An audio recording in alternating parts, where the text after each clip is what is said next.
Hello नमस्ते। आज फिर मैं नया वीडियो लेके आ गई हूँ बहुत दिन के बाद। आज मैं खा रही हूँ चावल, साथ में अचार है, खीरा, आलू और प्याज, हरा मिर्ची सब कुछ मिला के बनाया अचार। अभी थोड़ा सा चिकन का अचार है और आज भी दाल है, दाल के साथ खा रहे हैं।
अचार भी तीखा है, दोनों तीखा है।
बहुत ज़्यादा तीखा होगा, इतना नहीं खा पाएंगे।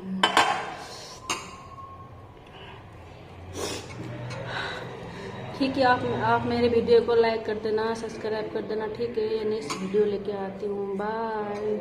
आप लोग ज़रूर लाइक कर दो, सब्सक्राइब कर दो प्लीज़, जितने भी लोग देखते हो।